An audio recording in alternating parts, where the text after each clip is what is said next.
हाँ जी। नमस्कार, सत श्री अकाल, आदाब सभी स्टूडेंट्स को। उम्मीद करते हैं सभी ठीक-ठाक होंगे, बढ़िया से होंगे। तो आज का ये जो टेस्ट है, वैसे तो ये सभी एग्रीकल्चर एग्ज़ाम के लिए बहुत ही इम्पोर्टेंट रहने वाला है। बट ये अभी जो है यूपी ट्रिपल एस एजीटी का एग्ज़ाम है, तो ये उनके लिए स्पेशल सेशन है। उसके बाद अगर बच्चा कोई भी एग्रीकल्चर वाला देख रहा है, तो उसके लिए भी ये क्वेश्चन जो है लगभग-लगभग हर एक जो है एग्ज़ाम में पूछे जाएँगे। ठीक है? तो हमने जो है यूपी ट्रिपल एस की एजीटी के हम क्या है टेस्ट कंडक्ट करवा रहे थे। यूपी ट्रिपल एस एजीटी के टेस्ट 2। फर्स्ट टेस्ट जो है हमारे Telegram channel agriculture Batra sir पर है। सेकंड टेस्ट जो है हमने कल ही अपलोड किया है। उसमें क्या है 65 क्वेश्चन है, जिसमें 25 क्वेश्चन जो है वो तो है क्रॉप साइंस के, है ना, फसल वाले, और 10 क्वेश्चन थे ब्रीडिंग के, 15 क्वेश्चन थे मृदा विज्ञान के, 5 क्वेश्चन थे अर्थशास्त्र के, 5 क्वेश्चन थे पशुपालन के, और 5 ही क्वेश्चन थे आपके एक्सटेंशन के। सेम वही पैटर्न जो आपका यूपी ट्रिपल एस एजीटीए में एग्रीकल्चर का रहने वाला है, वैसे क्वेश्चन हमने पूछे थे। इसका मीडियम जो था वो था बायलैंग्वेज, इंग्लिश और हिंदी दोनों दोनों माध्यम में थे, और टोटल क्वेश्चन थे 65। उम्मीद करते हैं बच्चों के स्कोर जो है अच्छे रहे होंगे। कल भी इसी में सेशन लेंगे, इसी क्लास पे आएंगे, तो तब हम बताएंगे कि जो फर्स्ट रैंक है हमारे टेस्ट के अंदर वो किस बच्चे का रहा है। फर्स्ट रैंक जो है हम YouTube पर अपनी क्लासेस के अंदर ही अनाउंस करेंगे। तो जिन बच्चों ने अभी तक ज्वाइन नहीं किया तो टेलीग्राम चैनल ज्वाइन कर लेना। और इसके साथ अगर आपको और इन्फॉर्मेशन चाहिए तो आप टेलीग्राम चैनल ज्वाइन करना एग्रीकल्चर बत्रा सर, और हमारे YouTube channel Batra coaching classes जिस पे आप अभी वीडियो देख रहे हो उसको सब्सक्राइब कर लेना, बेल आइकन को प्रेस कर लेना ताकि आपको नोटिफिकेशन आती रहे। और अगर आप और इन्फॉर्मेशन एग्रीकल्चर की प्रैक्टिकल इन्फॉर्मेशन लेना चाहते हैं तो आप हमारा जो है इंस्टा पे हमारे साथ जुड़ सकते हैं। Agriculture with Batra sir search करना है, आपको मैं वहां पर मिल जाऊंगा, क्योंकि बत्रा जो नाम है वो और सैरिश बत्रा नाम जो है वो इंस्टा पे बहुत कम है, तो आपको सीधा सीधा मिल जाएगा ये ना। क्लियर? चलते हैं हमारे टेस्ट 2 के पहले क्वेश्चन। ये क्वेश्चन जो है बहुत इंपॉर्टेंट थे। तो पहला क्वेश्चन है आपकी स्क्रीन के ऊपर, दलहनी फसल जल भराव के प्रति सबसे अधिक संवेदनशील होती है। कौन सी ऐसी दलहनी फसल है जो जल भराव के प्रति सबसे अधिक संवेदनशील होती है? Which pulse crop is more sensitive to water logging? जल भराव के देखो, पहली ऑप्शन थी हमारे पास लेंटिल, दूसरी थी चना, तीसरी थी अरहर, और फोर्थ थी उड़द। मैं पहले ही बता रहा हूं, हमारे ये टेस्ट शुरू करने से पहले हो सकता है वहां पर एक दो क्वेश्चन जो है वो वहां पर गलत टिक हो गए हो, क्योंकि क्वेश्चन मैंने बनाए हैं, जो क्वेश्चन अपलोड किए हैं वो किसी और ने किया, तो ऑप्शन को इधर उधर करते हो जाता है। कई बार एक आध इंसान है, जब पेपर दोगे तो उनसे भी गलती होती है, तो एक आधा क्वेश्चन इधर उधर हो जाता है, कोई बड़ी बात नहीं है। होंगे एक आधा क्वेश्चन पक्का इधर उधर होगा, जैसे ही मैं डिस्कशन करवाऊंगा। बच्चे बीच में बोलेंगे भी सर वहां पर ये मार्क किया हुआ था, तो ये वीडियो इसलिए है कि अगर कहीं वहां पर गलत मार्क किया हुआ है तो आप सेट कर लेना। क्लियर? और वीडियो को लाइक जरूर करना भाई, मैं पहले बता रहा हूँ, वीडियो को लाइक जरूर करना, क्योंकि ये वीडियो बनाते हुए और ये टेस्ट बनाते हुए मेरे लगभग लगभग 10 घंटे लगे हैं। क्लियर? ऑनलाइन चलाते हुए, ऑनलाइन बनाने में, ये मैंने सब कुछ काम खुद किया हुआ, क्योंकि मैंने नया स्टार्ट किया है, कोई मेरे पास टेक्निकल टीम नहीं है, कोई टाइपिंग टीम नहीं है, कोई कुछ नहीं है। हाँ, तो ये इसलिए मैंने खुद ये सब कुछ किया है। तो प्लीज वीडियो को लाइक करके जरूर रहना, और चैनल को सब्सक्राइब जरूर करना, और टेलीग्राम चैनल का लिंक जो है मैं नीचे दे रहा हूँ डिस्क्रिप्शन में भी, और हमारे टेलीग्राम चैनल को सर्च करके भी कर सकते हो, एग्रीकल्चर विद। चलो आंसर दो साथ में। क्या है पहला क्वेश्चन है, कौन सी ऐसी दलहनी फसल जल भराव के प्रति सबसे अधिक संवेदनशील होती है? तो देखो, एक है लेंटिल, एक है चिकपी, पीजनपी, और फिर है ब्लैक ग्राम। ध्यान देना, ये चिकपी ये जो है हमारी रबी सीजन की फसल है। अगर हमारे पास यहां पर लेंटिल ऑप्शन में ना होता तो हमारे पास आंसर होता चिकपी। अरहर की जो फसल है पीजन पी जो है, ये तो बिल्कुल, ये तो टॉलरेट कर लेते, तो ये ऑप्शन और ब्लैक ग्राम ये दोनों सेम है ना। तो उड़द की, अरहर की, चिकपी, ये दोनों, उड़द की और ब्लैक ग्राम है ना, यानी कि पीजन पी, ये दोनों ही जो है ये जल भराव को टॉलरेट कर लेती है, बर्दाश्त कर लेती है, उसको सहन कर लेती है। बट लेंटिल और चिकपी दोनों ही नहीं करते, तो मतलब दो ऑप्शन तो हमारी गई बाहर। अब हमारे पास बचती है ऑप्शन ए और ऑप्शन बी। तो ध्यान से सुनना, देखो, अगर हमारे पास चिकपी ऑप्शन में ना होता तो हमारा आंसर हमेशा लेंटिल होता, और लेंटिल ना होता तो आंसर हमेशा चिकपी होता। बट इन दोनों में से अगर हमने बात करनी हो तो जो हमारी लेंटिल है ए, यानी कि मसूर की दाल है, जो मसूर की दाल है वो क्या है, जल भराव के प्रति सबसे अधिक संवेदनशील है, और दूसरे नंबर पे आ जाती है हमारे चने। ठीक है, चिकपी में जैसे काले चने, सफेद चने, वो जो है वो भी जल भराव को नहीं सह कर सकते। बट हमारा आंसर जो यहाँ पर रहेगा वो रहेगा ए, मसूर की दाल। क्लियर। चलते हैं हमारे सेकंड क्वेश्चन की ओर। In which crop topping is commonly practice, किस फसल में टोपिंग सामान्यतः की जाती है, बताइए। देखो, अगर मैं शुगर कैन की बात करूं, शुगर कैन में हमने बहुत सारी प्रैक्टिस पढ़ी हुई है, जैसे कि हमने पढ़ा हुआ है अर्थिंग अप,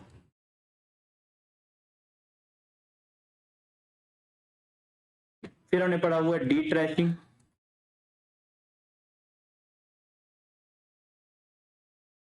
फिर हमने पढ़ा हुआ है,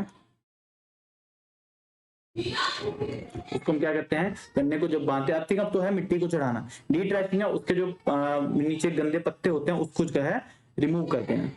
और शुगर केन के अंदर हमने बहुत सारी ऐसी टर्म्स पढ़ी हुई हैं, जैसे कि हमने क्रोपिंग, है ना, बांधना उनको एकदम से, या फिर जिसको हम बोलते हैं टाइम, बांध देते हैं। ठीक है। फिर मेल, मेल के अंदर क्या है हमने पढ़ा हुआ है, टेसल होता है मेल पार्ट, सिल्क होता है फीमेल पार्ट, है ना, टेसल।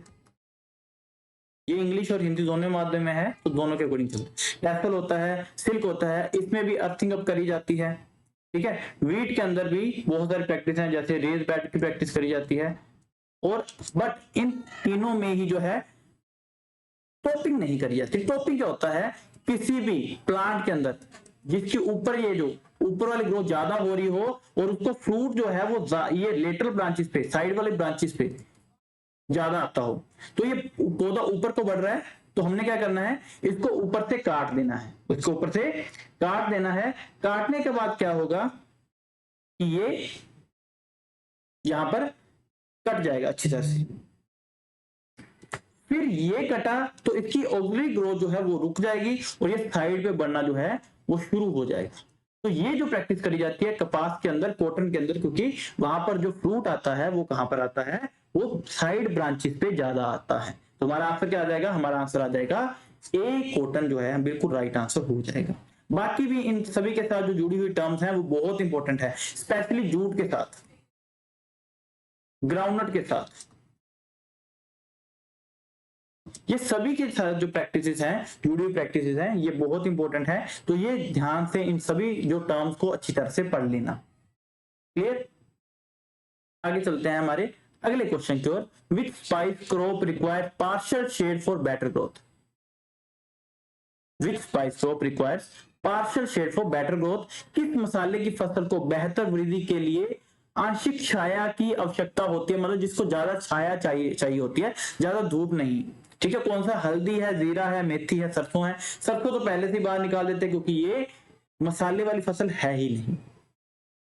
ठीक है। तो कौन सी ऐसी स्पाइस क्रॉप है, तो वो हमारा आंसर आ जाएगा हल्दी, क्योंकि हल्दी को जो है ज्यादा मतलब बहुत ज्यादा ऐसा भी नहीं है कि एकदम से बिल्कुल छाया नहीं रहे, पर हाँ थोड़ी सी छाया जो है इसको चाहिए होती है। बहुत ज्यादा धूप के अंदर डायरेक्ट हो जाए तो इसकी क्वालिटी जो है वो कम हो जाती है, इसलिए जो टर्मरिक जो है, हल्दी जो है, वो हमारा राइट आंसर हो जाएगा। ये जो है बिल्कुल राइट आंसर। चलते हैं हमारे अगले क्वेश्चन के। Ideal seed rate for hybrid rice per hectare, प्रति हेक्टेयर संकर धान का आदर्श बीज दर क्या होगा, बताइए। एक है 20 से 25 किलोग्राम, एक है 10 से 15 किलोग्राम, एक है 30 से 35 किलोग्राम, एक है 50 से 60 किलोग्राम। देखो, अगर हमें दे रखा होता छिड़काव विधि से, यानी कि ब्रॉडकास्टिंग से, छिड़काव विधि से दे रखा होता तो इसका आंसर होता 100 किलोग्राम के आसपास प्रति हेक्टेयर। प्रति हेक्टेयर की बात करें तो 10,000 मीटर स्क्वायर की बात हो रही है। तो भाई ये भी बता देते, थोड़ा सा कई बार बच्चों को नहीं पता होता, तो एक हेक्टेयर के अंदर जो है वो 10,000 मीटर स्क्वायर होते हैं। एक एकड़ के अंदर जो है वो वैसे 4,000 लिखते हैं पर 4,047 मीटर स्क्वायर होते हैं। एक एकड़ के अंदर 220 फीट जो है वो पूरब से पश्चिम फीट की अगर बात करें, और 198 फीट जो है वो उत्तर से दक्षिण। क्लियर। ऐसे जो है पूरा होगा एक एकड़। तो इसके 43,560 43,560 स्क्वायर फीट होते हैं। क्लियर। 1 एकड़ के अंदर जो है 8 कनाल होती है और एक कनाल जो है वो 500 मीटर स्क्वायर की होती है एक कनाल, तभी तो 8 5 4 है, तो 4 मीटर स्क्वायर क्या है 1 एकड़ बनता है। ऐसे करके जो है 1 एकड़ बनता है। तो अब हमें हेक्टेयर का पूछा गया है और हेक्टेयर के ज्यादातर पूछा जाता है। तो ब्रॉडकास्टिंग में जो है 2 किलोग्राम। अगर हम इसी की बात करें, एक और मेथड होता है डपोग।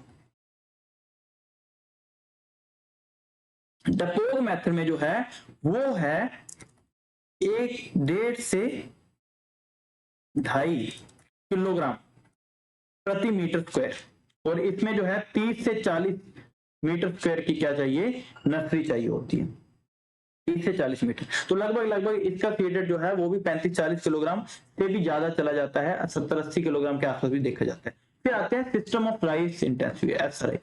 अगर हमें दे रखा होता सिस्टम ऑफ राइस इंटेंसिफिकेशन, जिसमें हम जो है हेनरी डी ल्यूलाइन ने ये दिया था 25x25 की स्पेसिंग पे हम रखते हैं, और इसमें अगर ये होता तो ये आंसर हो सकता था, क्योंकि इसमें जो है 6 से 8 किलोग्राम प्रति हेक्टेयर सीड लगता है, पानी की भी बचत होती है। तो अगर हमें दे रखा होता लाइन सोइंग, तो हमारा आंसर होता है यहां पर 60 किलो। लाइन सोइंग या फिर ट्रांसप्लांटिंग की अगर बात करें तो लाइन में हम करते हैं तो 60 किलो। बट अगर हमें क्या है, हमें क्या दे रखा है संकर धान। संकर धान का अगर हम पर एकड़ की बात करें तो 8 किलोग्राम सीड चाहिए होता है, बाद में हम इसकी ट्रांसप्लांटिंग करते हैं प्रति एकड़। पर हेक्टेयर है तो इसको 2.5 के साथ मल्टीप्लाई करेंगे तो 20 से 25 किलोग्राम क्या होगा हमारा आंसर हो जाएगा। तो हमारा ए जो है बिल्कुल राइट आंसर है। ये आपके सामने स्क्रीनशॉट आप इसका ले सकते हैं, ये आपके लिए बहुत इंपॉर्टेंट रहने वाला है। क्लियर, आगे चलते हैं। 1 मिनट। ओके, बस चेक करना था कि सही हो रहा है या नहीं।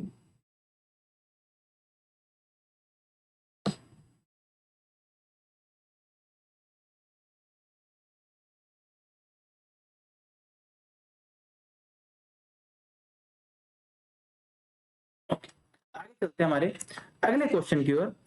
अगला क्वेश्चन क्या है, which fruit has climatic ripening behaviour. कौन सा फल जलवायु पकने पर व्यवहार दिखाता है, मतलब कौन सा ऐसा है जिसको काटने के बाद या अपने उसके पेड़ से निकालने के बाद भी क्या है पकता रहता है। आम है, अंगूर है, नींबू है, लीची है। ये तो आप खुद भी दिमाग लगा सकते हो, क्योंकि 2 तरह के फ्रूट हम देखने को मिलते हैं, क्लाइमेट्रिक और नॉन क्लाइमेट्रिक। जो फ्रूट पौधे से एक बार निकल जाने के बाद जहां जितना पके होते हैं उतना ही रहते हैं, उसके बाद नहीं पकते, सीधा खराब ही होते हैं, वो होते हैं नॉन क्लाइमेट्रिक।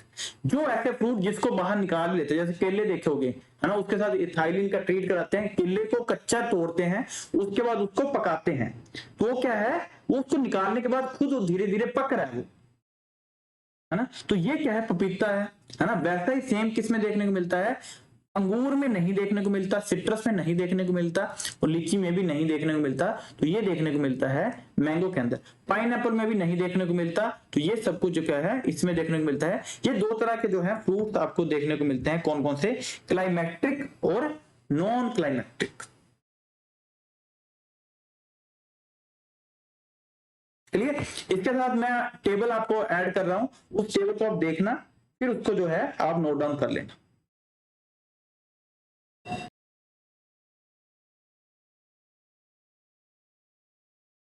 ये आपके सामने टेबल है, जिसको आप देख सकते हो कि जो हार्वेस्ट होने के बाद, कटने के बाद जो पक जाते हैं, कौन कौन से फ्रूट हैं, मैंगो है, बनाना है यानी केला, आम, पपीता, अमरूद, सेब, नाशपाती, चीकू, आलू वगैरह। अब इनमें क्या है, कुछ ऐसे फ्रूट हैं जिनमें थाइलिन कंटेंट कम होता है, कुछ में ज्यादा होता है, कुछ ऐसे होते हैं जिनमें जिनको निकालने के बाद थोड़ा धीरे धीरे करके पकते हैं, कुछ बहुत जल्दी पक जाते हैं। तो ये जो है इन सब पे डिपेंड करता है। तो कुछ है नॉन क्लाइमेटिक फ्रूट, वो कौन से हैं वो आपके सामने हैं।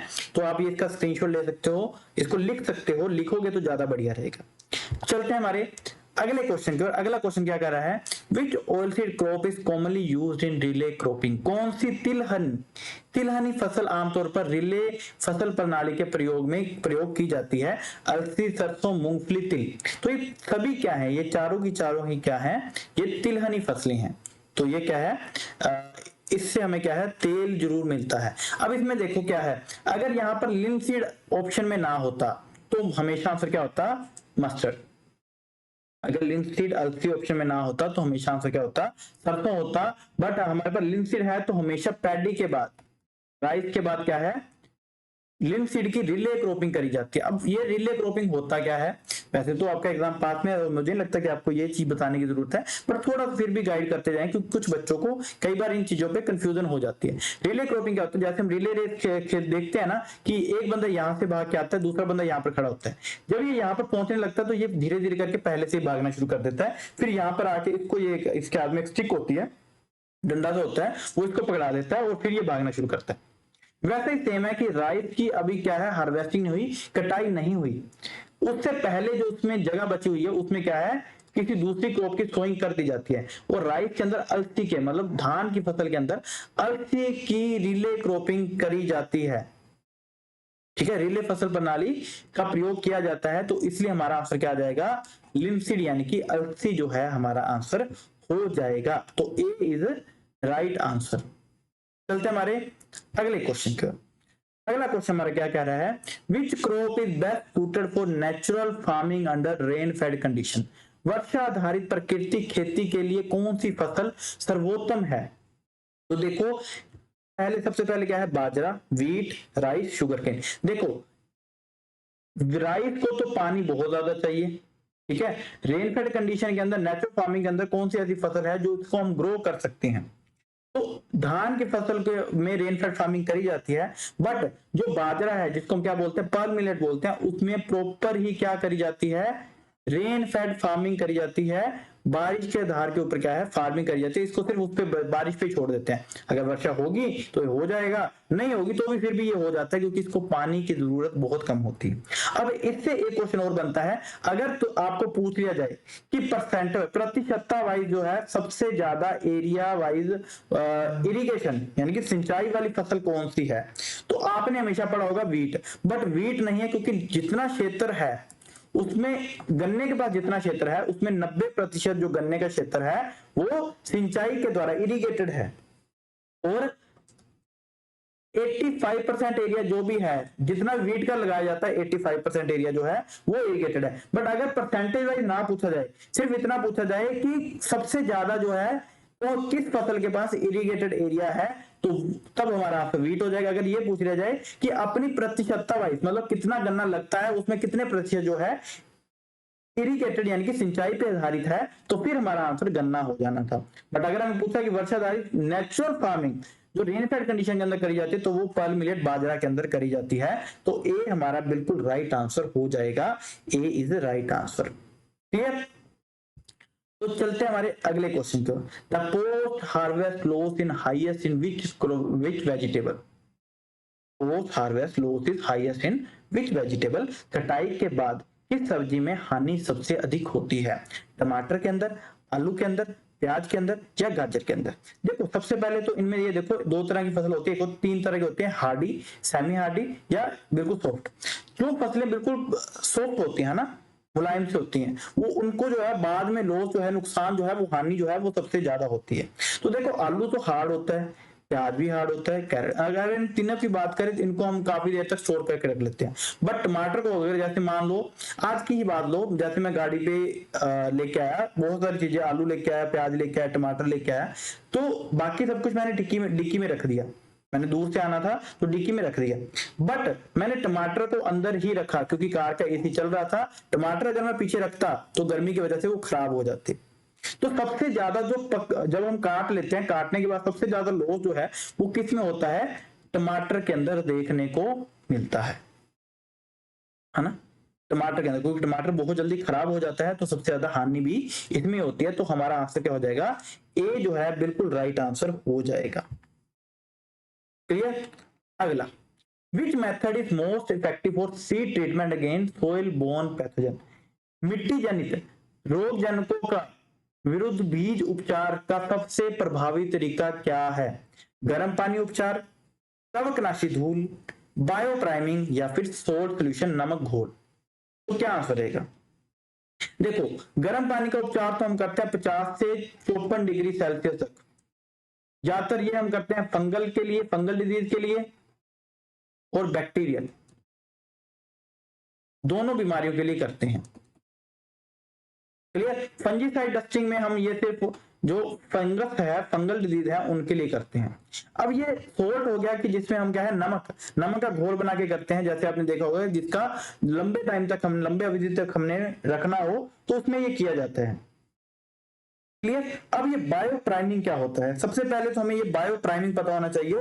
ये क्या है? ये एक ऐसी बीज उपचार की एक ऐसी तकनीक है जिसमें क्या करा जाता है, बीज को पानी में रख के उसके ऊपर जो है, बायो का मतलब क्या है, कुछ लिविंग चीज है ना, कुछ ऐसी जो लिविंग वो चीज, जैसे कि बैक्टीरिया या किसी भी माइक्रोब के साथ, जैसे कि ट्राइकोडर्मा सूडोमोनास बैसिलस। तो इसमें क्या करते हैं, ट्राइकोडर्मा सूडोमोनास बैसिलस पानी के अंदर जो है, उसको पानी के अंदर बीज को डिप करके उसमें क्या करते हैं, सुडो ट्राइको ऐसे करके उसमें जो है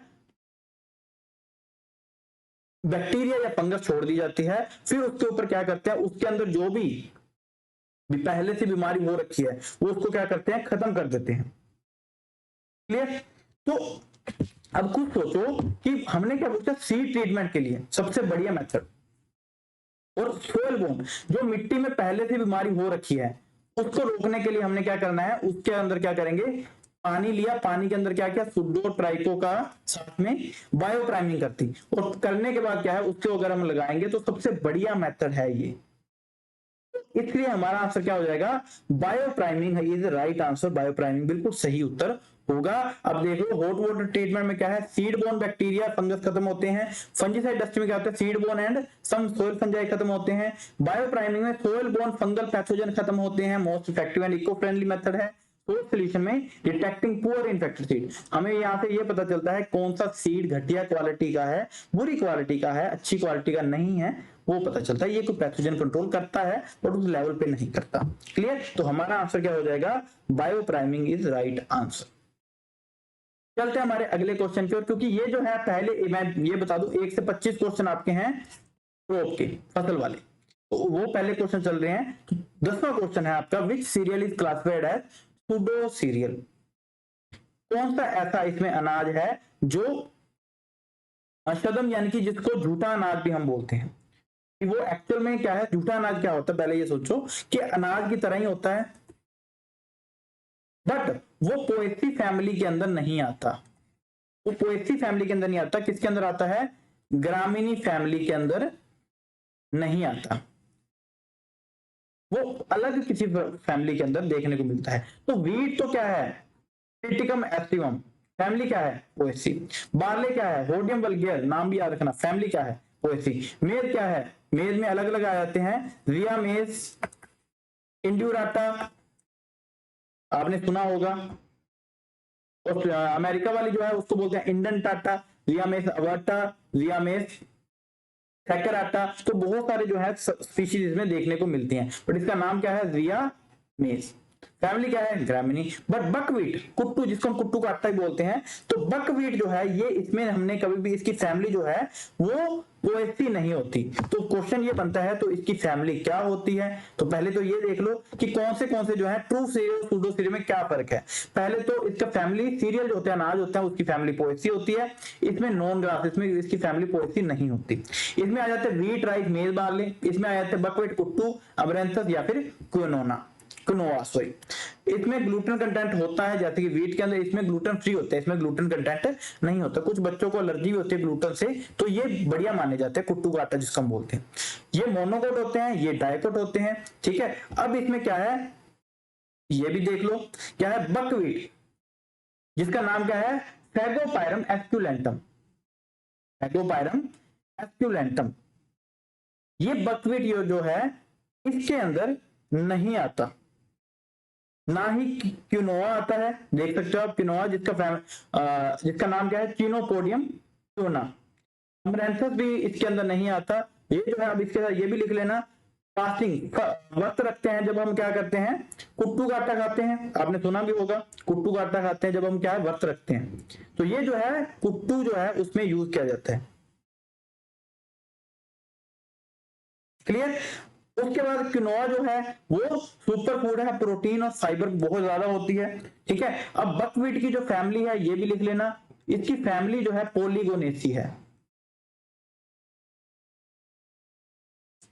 क्विनोआ चिनोपोडियस की फैमिली है, इसकी अमरैंथेसी फैमिली अमरैंथस की है। तो ये लगते तो वैसे अनाज की तरह ही है, तो इसकी फैमिली अमरैंथेसी चिनोपोडियसी, लगते अनाज की तरह है बट अनाज होते नहीं है क्योंकि ये पोएसी फैमिली के अंदर नहीं आते और ना ही ये मोनोकोट होते हैं, ये क्या है डाइकोट के अंदर आते हैं। क्लियर। चलते हमारे अगले क्वेश्चन की ओर। Which cropping system maximise land use efficiency, इनमें से निम्नलिखित में से कौन सी फसल प्रणाली भूमि उपयोग दक्षता को अधिकतम करती है। इसमें थोड़ी सी दिक्कत थी स्टूडेंट को भी। क्या बच्चे देखो, मोनोक्रॉपिंग क्या है कि हम पूरे एक साल में, पहले चीजों को समझो, पूरे एक साल में एक जगह पर एक ही फसल लगा रहे हैं। जैसे कि मैंने राइस लगाया नहीं, सिर्फ वीट लगाया, राइस नहीं लगाया फिर वीट लगाया, मतलब एक साल में एक ही फसल लगाया, तो ये है मोनोक्रॉपिंग। अगर मैंने एक ही साल में पहले भी राइस लगाया, रबी में भी राइस लगा दी, तो ये क्या है मोनोकल्चर। अब इंटरक्रॉपिंग क्या है कि मेरे पास एक ही एकड़ जमीन है, मैं वहां पर दो दो फसलें लगा रहा हूँ। ये 4 लाइन लगा दी मैंने वीट की, एक लाइन लगा दी मैंने मस्टर्ड की, 4 लाइन फिर वीट की, एक लाइन फिर मस्टर्ड की, ये क्या है इंटरक्रॉपिंग। सिक्वेंशियल क्रॉपिंग यानी कि क्रमिक फसल प्रणाली क्या होती है, मैंने राइस लगाया, राइस खत्म हुआ, फिर मैंने वीट लगाया। अब उसके बाद आते हैं रिले क्रॉपिंग, मैंने पहले बताया कि राइस अभी तक खत्म नहीं हुआ, उससे पहले मैंने अगली फसल लगा दी। खड़ी फसल के अंदर जब वो पकने वाली है या पक चुकी है उसके अंदर पहले ही क्या है बुआई कर दी किसी और फसल की, तो ये है रिले फसल प्रणाली। क्लियर। अब हमें क्वेश्चन क्या पूछा गया है, which cropping system maximises land use efficiency, भूमि उपयोग को बढ़ाना है। क्योंकि देखो इनमें से क्या लग रहा है, एक ही एकड़ के अंदर हमने दो दो फसल लगा दी है, तो हमने भूमि का उपयोग सबसे ज्यादा इसमें किया है, किसमें इंटरक्रॉपिंग में, अंतर्वर्ती फसल प्रणाली में। तो हमारा आंसर क्या आ जाएगा, मोनोक्रॉपिंग नहीं होगा, सिक्वेंशियल नहीं होगा, रिले नहीं होगा, तो हमारा आंसर क्या आ जाएगा इंटरक्रॉपिंग जो है हमारा बिल्कुल राइट आंसर हो जाएगा। तो बी जो है बिल्कुल राइट आंसर होगा। अगला question, which major pest affect rice crop during tillering stage, कल्ले बनने की अवस्था में धान की फसल पर कौन सा कीट प्रमुख रूप से प्रभाव डालता है, stem borer, leaf folder, brown plant hopper या फिर गोलमिच। देखो सबसे पहले तो टिलर देखो क्या होता है, ये जब राइस, ये जो राइस है ना इसके नीचे बेस से ये कैसे पत्ते निकलेंगे लंबे लंबे से, तो इसको हम क्या बोलते हैं टिलर। तो जब ये टिलर निकलने शुरू होते हैं इस पे तो धान लगता है, चावल इस पे लगते हैं, तो ये जब निकलना शुरू होता है तो इसको क्या बोलते हैं टिलरिंग स्टेज बोल देते हैं। क्या बोल देते हैं टिलरिंग स्टेज। तो इस स्टेज के ऊपर सबसे ज्यादा मेजर पेस्ट जो है कौन सा अटैक करता है। देखो इसमें पहले तो ये समझो कि जो स्टेम बोरर है, इसका आंसर रहेगा स्टेम बोरर, वो टिलरिंग स्टेज पे अटैक करता है क्योंकि वो डेड हार्ट सिम्टम देता है, स्टेम के अंदर बोर करता है, होल करता है। फिर आता है लीफ फोल्डर, दूसरी ऑप्शन थी हमारे पास, वो क्या है वेजिटेटिव, उगते हुए, जब जब तक ये उगेगी और जब तक इसके अंदर फूल वगैरह नहीं आएंगे तब तक ये अटैक करता रहेगा, ये पत्तों को मोड़ता है, फोल्ड करता है, मोड़ता है। फिर आता है ब्राउन प्लांट होपर, ये क्या करता है सैप को सक करता है, सकिंग टाइप है, ये मैच्योरिटी के अंदर और लेट वेजिटेटिव अपने आखिरी चरण में जब ये होती है तब ये जो है ज्यादा अटैक करती है। फिर आता है गोल मिर्च, ये स्टार्टिंग स्टेज में जब वो भी छोटी अवस्था में है तब ये ज्यादा अटैक करता है और ये सिल्वर शूट बनाते हैं, ये भी क्वेश्चन इंपॉर्टेंट है। गोल मिर्च के अंदर जो है सिल्वर शूट बनती है जब गोल मिर्च, और ग्रोथ जो है रुक जाती है। तो इसका आंसर क्या आ जाएगा हमारा, A stem borer is right answer, तनाछेदक बिल्कुल सही आंसर होगा। नोट डाउन कर सकते हो, ये भी आप इसका स्क्रीनशॉट ले सकते हो, लिख सकते हो साथ। मैं फिर से बता रहा हूं ये बनाते हुए बहुत टाइम लगता है, आपने ये टेलीग्राम चैनल जरूर ज्वाइन करना है, इसकी पीडीएफ भी जो है आपको टेलीग्राम चैनल पर मिल जाएगी, ये जो अभी करा रहा हूं। क्लियर। अगला क्वेश्चन है, which chemical is commonly use for ethylene induce fruit ripening, कौन सा ऐसा इथाइलिन प्रेरित फल पकाने के लिए सामान्यतः कौन सा रसायन प्रयोग किया जाता है। देखो पहले है नेफ्थलीन एसिटिक एसिड, है ना, एक तो इथरेल है, इथरेल जो है इथाइलिन कहा जाता है। एक होता है इथराइल। इथाइलिन जो है दो फॉर्म में जाता है देखने को मिलती है, एक होती है इथराइल जो लिक्विड फॉर्म में होता है वो होता है इथराइल, और जो हवा की फॉर्म में होता है उसको बोलते हैं हम इथाफॉर्म। क्लियर। फिर आते हैं Na क्या है, नैप्थलीन एसिटिक एसिड। Ga3 क्या है, जिब्रेलिक एसिड। 2,4-D क्या है, जिसको हम एज अ हर्बिसाइड यूज करते हैं। ये क्या है, ऑक्सिन के अंदर आते हैं। नैप्थलीन एसिटिक एसिड भी क्या है, ऑक्सिन के अंदर आता है। क्लियर। तो इसमें जो है इथराइल नाम से पता चल रहा है इथाइलिन इंड्यूस, इथाइलिन बनाने के लिए या तो इथराइल यूज किया जाता है या फिर इथाफोन यूज किया जाता है। तो इथराइल जो है ये लिक्विड फॉर्म के अंदर देखा जाता है। तो ये क्या है, इथराइल हमारा राइट आंसर हो जाएगा, बिल्कुल सही उत्तर हो जाएगा। क्लियर, समझ आ रही है राजे, जाग रहे हो, सो तो नहीं गए। साथ में आपसे करते रहना और वीडियो को लाइक जरूर करते रहना। जितने बच्चे लाइव होंगे, जितने बच्चे व्यू आएंगे, उतने मुझे इस वीडियो पे लाइक चाहिए, उतने ही मुझे कमेंट चाहिए। क्लियर। हाँ, मैं दूसरे इंस्टीट्यूट की तरह यहाँ पर एक तो कोई बैच बेचने नहीं आया, ठीक है, मैं फ्री में टेस्ट सीरीज लेकर आया हूँ, तो ये बच्चों के लिए कर रहा हूँ, ठीक है, सिर्फ बच्चों के लिए है। बस इतना जरूर है, मेरा लालच सिर्फ इतना है कि मेरी वीडियो पे व्यू आए, बस ये इससे मुझे खुशी मिलती है। तो वीडियो पे व्यू लाकर वीडियो को लाइक जरूर करो और चैनल को सब्सक्राइब जरूर करो। Clear. Which fodder crop is non for high protein content, कौन सी चारे की फसल उच्च प्रोटीन सामग्री के लिए जानी जाती है। बरसीम, मेज, सोरगम या ओट। देखो नीचे शुरू करते हैं। ओट जो है ये क्या है, पोएसी फैमिली की है। सोरगम भी क्या है, पोएसी की। मेज क्या है, पोएसी की। बरसीम क्या है, लेग्यूम, दलहनी फसल है। जब भी ऐसा क्वेश्चन पूछा जाए जैसे कि वीट है, मेज है, सोरगम है ना, ये सभी ये क्या है, पोएसी फैमिली के। तो इसमें ज्यादातर जो प्रोटीन होता है वो 10 से 12% होता है। पैडी के अंदर कम होता है, पैडी के अंदर ओराइजनिन प्रोटीन देखने को मिलता है, वो यानी कि धान के अंदर जो है कम होता है, वो 6 से 7% होता है। क्लियर। पर जो भी लेग्यूम होते हैं उसमें 20 से 25% होता है। तो बरसीम में भी सेम 18 से 22% का जो है प्रोटीन देखा जाता है। तो आंसर क्या जाएगा हमारा, ए बरसीम इज राइट आंसर, बिल्कुल सही उत्तर हो जाएगा। क्लियर। चलते हमारे अगले क्वेश्चन की ओर। लिखो क्वेश्चन क्या है, which disease is most destructive in chickpea. Chickpea यानी कि चने में कौन सा रोग सबसे विनाशकारी होता है, रस्ट, विल्ट, पाउडर मिल्ड्यू या फिर कॉलरा, बताइए। देखो आपने देखा होगा जो विल्ट है किसकी वजह से होता है, फ्यूजेरियम स्पीशीज की वजह से होता है। जब हम चने को ज्यादा डीप में रख देते हैं, ज्यादा बुआई कर देते हैं, तब भी ये जो है विल्ट की बीमारी जो है उसमें देखने को मिलती है। क्लियर। तो सबसे ज्यादा जो है लॉस जो करते हैं वो कौन कौन सी करती है, यही करती है। इसमें होता क्या है, पत्ते जो है नीचे को झुक जाते हैं और नीचे गिरने शुरू हो जाते हैं। लिखते रहना साथ में। पूरा प्लांट जो है वो सूखना शुरू हो जाता है, विल्ट नाम से पता चल रहा है, विल्ट कर जाता है, सूखना शुरू हो जाता है। फिर बाद में ये पत्ते जो है भूरे रंग के हो जाते हैं और अपने पकने से पहले ये क्या हो जाते हैं, पौधा पूरा पूरा खत्म हो जाता है। जब इसमें पानी ज्यादा देर खड़ा रहे तब ये बीमारी ज्यादा होती है। टेम्परेचर अगर 20 से 25 डिग्री के आसपास है तब भी ये बीमारी ज्यादा देखने को मिलती है। और अगर हम बार बार ये चिकपी लगाते रहेंगे, मोनोक्रॉपिंग करते रहेंगे, तब भी ये बीमारी जो है ज्यादा होती है। तो सबसे ज्यादा डिस्ट्रक्टिव जो है बीमारी वो यही है। क्लियर। चलते हमारे अगले क्वेश्चन से। 65 क्वेश्चन है भाई, इसलिए थोड़ा सा स्पीड जो है उसी अकॉर्डिंग रख रहा हूं। क्लियर। अगला है which cropping pattern refer to growing multiple crops in a year on the same field. अब देखो उस पहले वाले क्वेश्चन में इसमें फर्क है। एक ही खेत में वर्ष भर में अनेक फसलें उगाने की प्रक्रिया को क्या कहते हैं। एक ही, देखो अगर हम एक ही साल के अंदर एक ही फसल लगा रहे हैं तो वो है मोनोक्रॉपिंग, मोनोक्रॉपिंग ऑप्शन में है नहीं। अगर हम एक ही साल में एक से ज्यादा फसल लगा रहे हैं तो उसको हम बोलते हैं मल्टीपल क्रॉपिंग। क्या बोलते हैं, मल्टीपल क्रॉपिंग। अब ये mix cropping, inter cropping, relay cropping, ये तीनों ही क्या है, ये मल्टीपल क्रॉपिंग के अंदर आती हैं।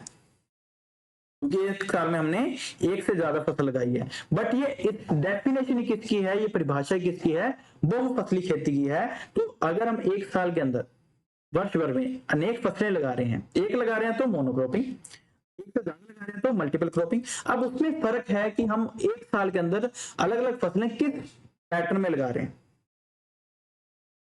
किस प्रक्रिया के अकॉर्डिंग लगा रहे हैं। अगर हम एक ही साल के अंदर हम बीज को मिक्स कर रहे हैं तो मिक्स क्रॉपिंग, अगर हम लाइनों में लगा रहे हैं तो इंटरक्रॉपिंग भी हो सकती है, अगर हम एक फसल को पकने से पहले दूसरी को लगा रहे हैं तो रिले क्रॉपिंग हो सकती है। बट यह है मल्टीपल क्रॉपिंग, तीनों ही क्या है, मल्टीपल क्रॉपिंग है। तो ये डेफिनेशन किसकी है, मल्टीपल क्रॉपिंग है। तो हमारा सी जो है बिल्कुल राइट आंसर हो जाएगा, सी इज राइट आंसर।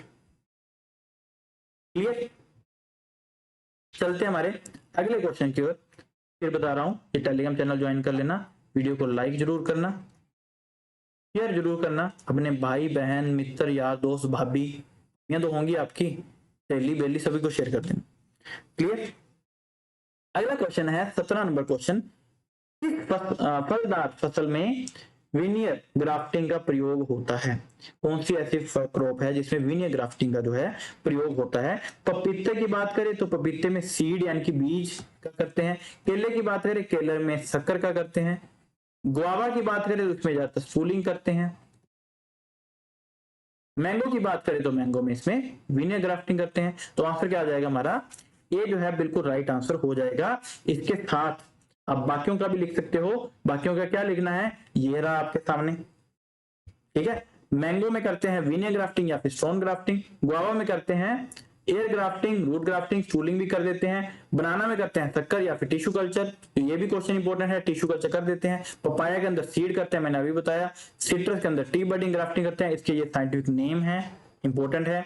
इसमें एक क्वेश्चन पूछा जा सकता है भाई, बहुत इंपॉर्टेंट है, लिख लो, स्क्रीनशॉट ले लो, कुछ मर्जी करो पर ये लिखो।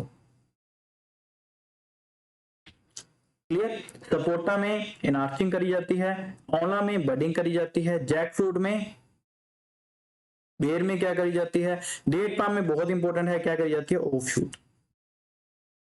क्लियर, फिर भी मैं जो इंपॉर्टेंट है वो ऑप्शन लगा रहा हूं। स्ट्रॉबेरी के अंदर रनर्स होती हैं, बनाना का, हाँ बनाना के अंदर सक्कर होती हैं, पपाया के अंदर ये क्वेश्चन आ रखा है सीड होती हैं, सीड से करते हैं, और लीची के अंदर एयर लेयरिंग करते हैं, ये तो बहुत इंपॉर्टेंट है। क्लियर, और गुआवा की भी याद रख लेना, air layering root cutting. Mango की तो मैंने बता ही दिया, क्वेश्चन में ही है, तो ये आप स्क्रीनशॉट ले सकते हो। क्लियर, आगे चलते हैं। विच of the following is used for long term seed storage, इनमें निम्नलिखित में से कौन सा जो है दीर्घकालिक बीज भंडारण के लिए, मतलब हम बीज को इकट्ठा करके रखना है तो इनमें से सबसे ज्यादा लंबे समय अवधि के लिए रखना है तो कौन सी प्रक्रिया का प्रयोग किया जाता है। सामान्य ताप कक्ष, मतलब रूम के अंदर, एक कमरे के अंदर हम रख दें तो ये तो कभी भी नहीं होगा, उसको कुछ ना कुछ तो करना ही पड़ेगा। पॉलीथीन बैग में रखने तो पॉलीथीन बैग में भी तो ये खराब होते हैं। कोल्ड रूम में हाँ ये हो सकता है, या फिर सीड वोल्ट। पहले तो सीड वोल्ट को समझो कि सीड वोल्ट क्या होता है, एक ऐसा सिक्योर या स्पेशलाइज्ड फैसिलिटी है जो लंबी अवधि के लिए बीज को रखने के लिए, भंडारण करने के लिए बनाई जाती है, जहां पर टेम्परेचर, तापमान जो है वो लो। देखो कोल्ड रूम में टेम्परेचर लो होता है, ये भी हो सकता है, बट इसमें ह्यूमिडिटी RH जो है वो भी कम होती है। तो जहां पर टेम्परेचर कम और RH कम होगी वहां पर भंडारण जो है हम लंबे भंडारण लंबे समय तक कर सकते हैं। तो हमारा सीड वोल्ट जो है बिल्कुल राइट आंसर हो जाएगा, इज राइट आंसर। क्लियर, तो चलते हमारे अगले क्वेश्चन की ओर। अगला क्वेश्चन क्या कह रहा है, bushening is a technique used in which crop. Bushening भाई साहब कौन सी तकनीक है और किस फसल में प्रयोग करी जाती है। बहुत ही इजी पीजी क्वेश्चन था, बहुत ही आसान क्वेश्चन था।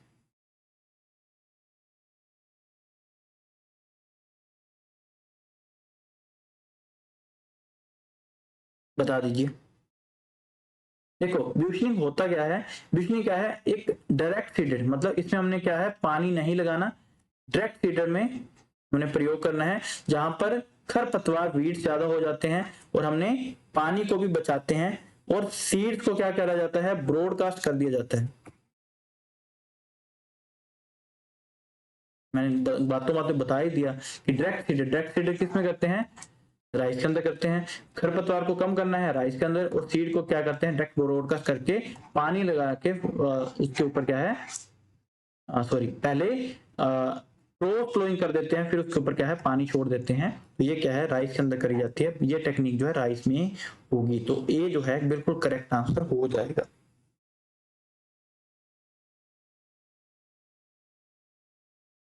क्लियर।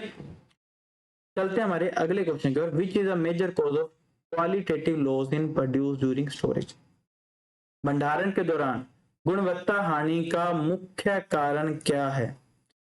भंडारण करते हैं तो सबसे ज्यादा मुख्य कारण क्या होता है, चूहे या रोडेंट्स, इसको इंसेक्ट कीट, मॉइस्चर माइग्रेशन नमी संचरण, फंगल कंटेमिनेशन। मैंने अभी बताया या तो क्या है ये इन चारों की वजह से खराब होते हैं, पर सबसे ज्यादा खराब किसकी वजह से होता है, टेम्परेचर, और दूसरा आ जाता है नमी मॉइस्चर।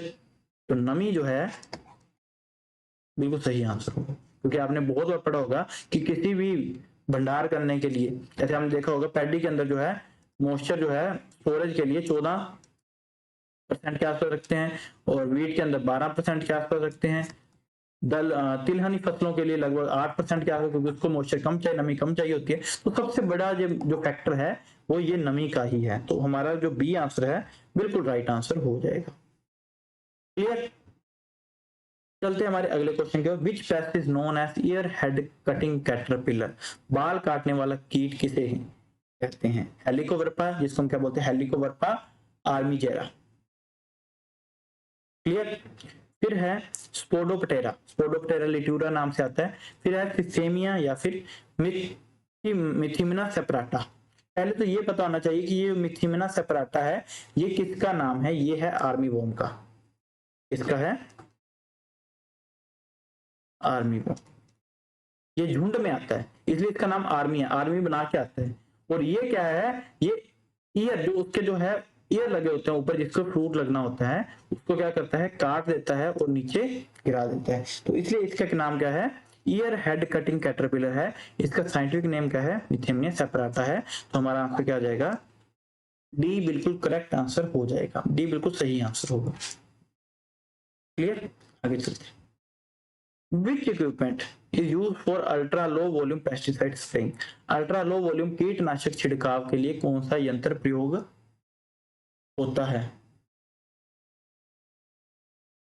फुट स्प्रेयर, पैरों से चलने वाला स्प्रेयर, फोगर, नैपसैक स्प्रेयर या फिर डस्टर। देखो डस्टर तो कभी नहीं आएगा, क्योंकि डस्टर में जो है हमने क्या करना था, डस्ट मिट्टी जैसा धूड़ जो है उसको उड़ाना होता है, तो बहुत लो वॉल्यूम वाला तो नहीं होगा, तो डस्टर नहीं होगा। आपने देखा होगा फोगर जो है वो फोगर बिल्कुल बिल्कुल पतला पतला जो है, कभी देखा भी होगा फोगर चलता है जब ज्यादा एकदम से टेम्परेचर तापमान बढ़ जाता है, तो वहां पर बनाए रखने के लिए, ठंड बनाए रखने के लिए, थोड़ा सा टेम्परेचर तापमान को ठीक रखने के लिए वो बिल्कुल छोटी छोटी बूंदे छोड़ी जाती हैं, है ना। तो वो बिल्कुल लो वॉल्यूम वाले होते हैं, तो फोगर का ही प्रयोग किया जाता है जब जो बिल्कुल सबसे लो वॉल्यूम पेस्टिसाइड के लिए। क्लियर। तो आंसर क्या आ जाएगा हमारा, बी फोगर जो है बिल्कुल राइट आंसर हो जाएगा। क्लियर। आगे चलते हैं। Which is the most commonly use fungicide for seed treatment. बीज उपचार के लिए सर्वाधिक प्रयुक्त कवकनाशी कौन सा है, मैनकोजेब, कैप्टन, थेरम या फिर M45। M45 जो है ये मैनकोजेब का ही क्या है ट्रेड नेम है। आजकल तो रिडोमिल का भी प्रयोग किया जाता है। बायो की बात करें, बायो पेस्टिसाइड में हम ट्राइको ट्राइकोडर्मा या फिर सुडोमोनास का भी प्रयोग करते हैं। ठीक है, कैप्टन या फिर थीरम। अगर यहां पर कार्बेंडाजिम ऑप्शन होता तो हमारा आंसर कार्बेंडाजिम भी हो सकता था, क्योंकि वो भी बहुत किया जाता है। बट इन सभी में से अगर हम बात करें तो थीरम जो है वो सबसे ज्यादा जो है प्रयोग किया जाता है बीज उपचार के लिए। तो हमारा आंसर क्या आ जाएगा, थीरम जो है सी जो है बिल्कुल राइट आंसर हो जाएगा, सी जो है बिल्कुल राइट आंसर हो जाएगा। क्लियर। चलते हमारे अगले क्वेश्चन की ओर। What is the minimum seed replacement rate recommended for hybrid crops। संकर फसलों के लिए न्यूनतम बीज प्रतिस्थापन दर कितनी होनी चाहिए। देखो सीड रिप्लेसमेंट रेट क्या है कि हमने एक बार सीड लेकर आए, ये लेके आए हम, ये हमने 2023 में लगा दी वीट, फिर हमने 2024 में जब हमने लगानी थी, तो हम अगर इसी के बीज वापस लेके आ रहे हैं, तो हमने क्या किया, सीड को रिप्लेस नहीं किया। अगर हमने नए बीज लेकर आए, तो ये क्या किया, हमने सीड को रिप्लेस कर दिया, उसकी जगह कोई और नए लेके आए। अगर हमने घर से सीड को, बीज को डाला, तो तब हमने सीड रिप्लेस नहीं किया। अगर हमने घर से नहीं डाला, बाहर से फिर से नया लेके आए, तो वो क्या है। बट हाइब्रिड सीड जब हम लगाते हैं, तो ये रेकमेंड किया जाता है कि जब भी हाइब्रिड सीड लगाओ, यानी कि जब भी कोई भी संकर फसलों वाला जो हाइब्रिड बीज लगाओ, तब क्या करो, संकर बीज लगाओ। तो एक बार लगा दिया, उसके बाद जब ये आएगा, तो उसके बाद ये वाला रिजल्ट उसमें नहीं मिलेगा अगली फसल में। तो इसलिए एक बार लगाया, अगली बार फिर से नया बीज लो। तो 100% हमें क्या करना पड़ता है, रिप्लेस करना पड़ता है, बदलना पड़ता है संकर बीजों को। तो आंसर क्या आ जाएगा, D 100% is right answer. Clear. Which one is a rabi oil seed crop, कौन सी इन से रबी तिलहनी फसलें कौन सी है। देखो चारों की चारों तिलहनी फसलें हैं। मूंगफली है, ये खरीफ की है। मस्टर्ड जो है, ये रबी की है, इसको हम लगाते हैं अक्टूबर में, नवंबर में। सोयाबीन जो है, ये खरीफ की है। सनफ्लावर जो है, ये भी खरीफ की है। अब ये नॉर्मल पढ़ के आए होंगे। अब ये भी देख लेना कि कौन सी क्रॉप खरीफ की हैं, कौन सी क्रॉप जो है रबी की हैं। तो मस्टर्ड हमारी रबी की है, तिलहनी भी है, बिल्कुल सही है। आंसर क्या आ जाएगा हमारा, B, mustard is right answer. Mustard लिखा हो या रेपसीड लिखा हो, क्लियर। नहीं तो ये भी लिख सकते हैं, इंडियन मस्टर्ड, इजिप्शियन क्लोवर, ये सब कुछ लिख सकते हैं। क्लियर। आगे चलते हैं अगला। Which organism is used in BT cotton for paste resistance. BT कपास में किस जीवाणु का उपयोग कीट प्रतिरोध। अब ये 25 क्वेश्चन हो चुके हैं भाई, ये भी बता दूं। अब ये है आपके जो अगले क्वेश्चन हैं, ये आ चुके हैं बायोटेक्नोलॉजी पे,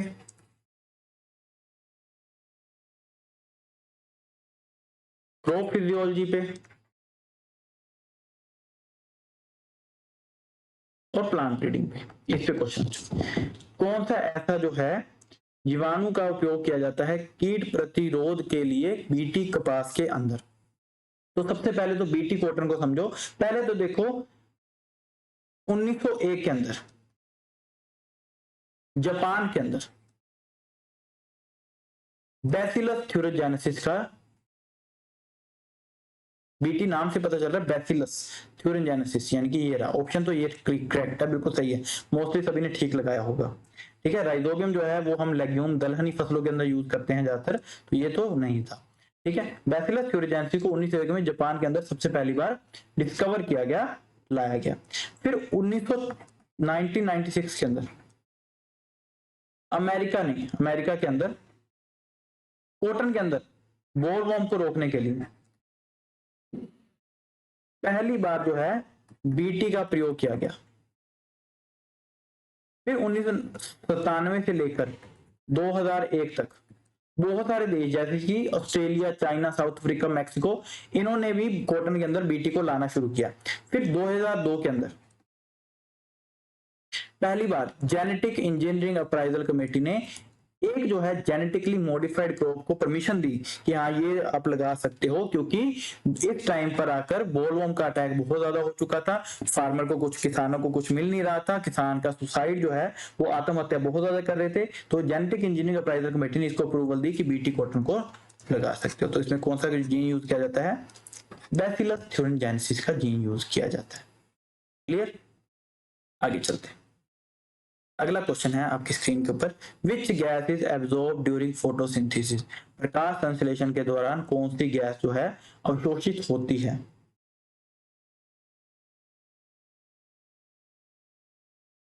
तो ये आपने बहुत बार देखा होगा, क्या होते हैं ये आपने देखा होगा 6CO2 प्लस 6H2O, मतलब कार्बन डाइऑक्साइड गैस होती है, उसके साथ पानी के साथ मिलके ये क्या बनाते हैं, ग्लूकोज बनाते हैं। कौन सी, C6H12O6 प्लस 6O2। ये लाइट जब इस पे मिलती है तो लाइट के होते ही ये क्या है, ये ग्लूकोज में कन्वर्ट हो जाते हैं। यही क्या है, फोटोसिंथेसिस। तो इसमें कौन सी गैस जो है एब्जॉर्ब होती है, तो वो है कार्बन डाइऑक्साइड। तो आंसर क्या आ जाएगा हमारा सी, राइट आंसर होगा। आपने सुना ही होगा, पौधे क्या करते हैं, कार्बन डाइऑक्साइड लेते हैं, पानी को लेते हैं, कार्बन डाइऑक्साइड और पानी को मिक्स करके वो क्या बना देते हैं, शुगर बना देते हैं, ग्लूकोज बना देते हैं, ऑक्सीजन को बाहर निकाल देते हैं। ये ऑक्सीजन निकल रही है ना, वो ऑक्सीजन हम ले लेते हैं। क्लियर, आंसर क्या आ जाएगा, सी हमारा कार्बन डाइऑक्साइड राइट आंसर हो जाएगा। In which stage is meiosis observed in plant breeding, पौध प्रजनन में किस अवस्था में मेयोटिक विभाजन होता है, gametogenesis, pollination, fertilisation, embryo formation. आपने सुना होगा माइटोसिस, एक होती है माइटोसिस। जिस फसलों में हम सिर्फ वेजिटेटिव रिप्रोडक्शन करते हैं उनमें जो है माइटोसिस, जैसे कि हमने पढ़ा ग्राफ्टिंग, कटिंग, बडिंग, लेयरिंग, ये सब कुछ जो भी करते हैं वो होती है माइटोसिस। क्लियर, फिर आती है मायोसिस। इनमें स्टेजेस होते हैं माइटोसिस की, आईपी मैट, ये भी याद रख लेना, IPMAT, interphase, prophase, metaphase. Metaphase में जो है ये सेंट्रिक प्लेट से अलग अलग जाना शुरू होते हैं। फिर आते हैं एनाफेज, एनाफेज में क्रोमोसोम दिखने शुरू होते हैं। फिर आते हैं टीलोफेज, जहां पर जो है 2 सेल बन जाते हैं। मायोसिस में 4 बनते हैं। क्लियर, तो ये जो है ये गैमीट बनाने में काम आता है। जहां पर एसेक्सुअल रिप्रोडक्शन होती है वहां पर क्या है, माइटोसिस होती है। जहां पर सेक्सुअल रिप्रोडक्शन होती है, गैमीट बनते हैं, तो वो क्या है, मायोसिस होती है। तो इस स्टेज में मायोसिस के प्लांट ब्रीडिंग के अंदर मायोसिस ऑब्जर्व होती है, तो वो गमीटोजेनेसिस के अंदर होती है, पोलिनेशन के अंदर नहीं होती, फर्टिलाइजेशन के अंदर नहीं होती, एम्ब्रियो फॉर्मेशन के अंदर नहीं होती। वो क्या है, गमीटोजेनेसिस हमारा राइट आंसर हो जाएगा, A is the right answer. Clear, आगे चलते हैं। अगला क्या है, which plant hormone is responsible for cell elongation. कौन सा पौध पौध हार्मोन कोशिका वृद्धि के लिए उत्तरदायी है। देखो सबसे पहले तो सेल डिवीजन लिखा होता अगर तो होता साइटोकाइनिन। अगर हमें सेल इलोंगेशन दे रखा है तो हमारा आंसर क्या है, ऑक्सीजन। अगर हमें ये दे रखा हो कि पौधे के पकने, पौधे से फूड को निकालने के बाद भी पकने में कौन सा काम आता है, तो वो क्या है, इथाइलिन। ये क्या है, ये ग्रोथ रिटार्डेंट है, रोकते हैं। अगर ये पूछा जाए anti gibberellic acid, anti gibberellin किसको बोलते हैं, तो वो एब्सिसिक एसिड को बोलते हैं। तो हमारा आंसर क्या आ जाएगा, ऑक्सीजन हमारा आंसर हो जाएगा। क्लियर, चलते हमारे अगले क्वेश्चन के। अगला क्वेश्चन क्या है, which biotechnological tool is use for DNA fingerprinting. बताइए कौन सा ऐसा बायोटेक्नोलॉजिकल टूल है जिसका हम प्रयोग करते हैं डीएनए फिंगरप्रिंटिंग के लिए। पहला क्या है, एलिजा, दूसरा क्या है पीसीआर, तीसरा है क्रिस्प। ठीक है, पीसीआर क्या होता है, पॉलीमरेज चेन रिएक्शन।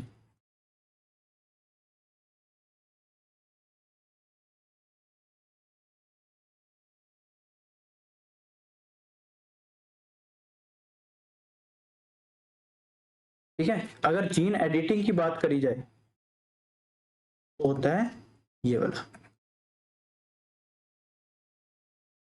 अगर जीन एक्सप्रेशन की बात करी जाए तो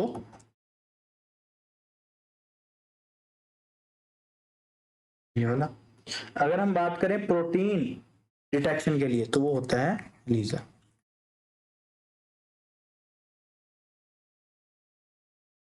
अगर डीएनए फिंगरप्रिंटिंग की बात करें तो वो होता है पॉलीमरेज चेन रिएक्शन। तो हमारा आंसर क्या आ जाएगा, बी हमारा बिल्कुल सही आंसर हो जाएगा, PCR is right answer.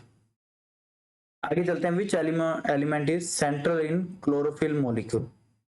Chlorophyll अणु में कौन सा तत्व जो है केंद्रीय होता है। देखो क्लोरोफिल क्या करता है, ग्रीन पिगमेंट देता है, हरा रंग देता है।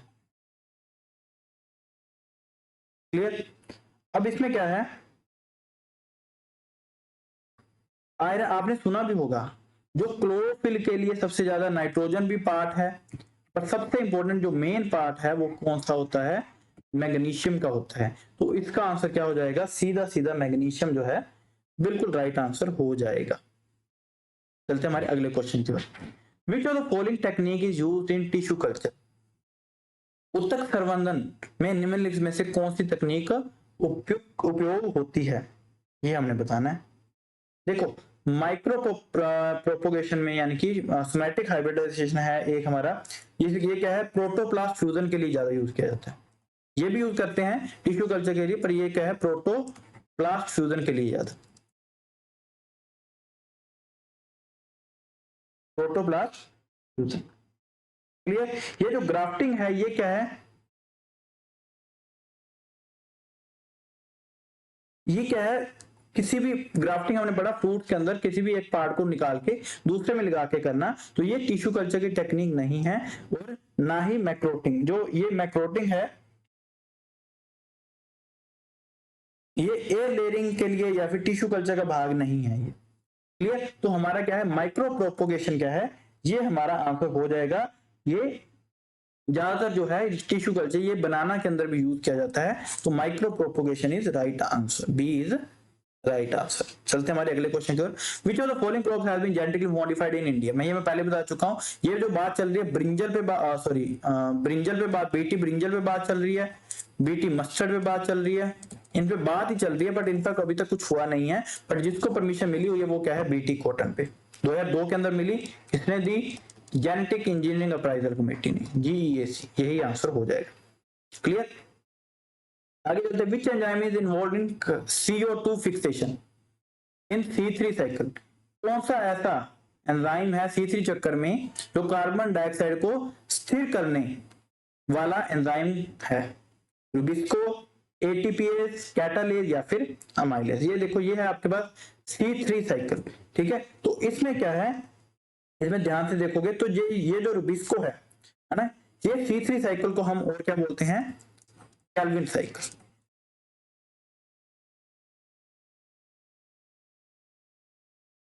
ठीक है, ये कार्बन डाइऑक्साइड फिक्सेशन के लिए मेन जो है पाथवे है। रुबिस्को इसमें जो है राइबोलोज 1,5 बाइफॉस्फेट कार्बोक्सिलेज जो है, राइबोलोज 1,5 बिसफॉस्फेट,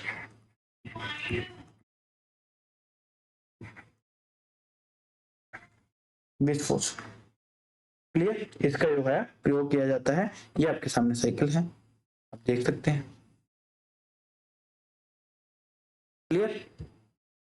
चलते हैं हमारे अगले क्वेश्चन की ओर। अगला क्वेश्चन क्या है, which process releases energy in plant? पौधों में कौन सी प्रक्रिया ऊर्जा मुक्त करती है? फोटोसिंथेसिस, रेस्पिरेशन, ट्रांसपिरेशन या फिर जर्मिनेशन? देखो, आज के यहाँ पर जो है 35 क्वेश्चन करते हैं।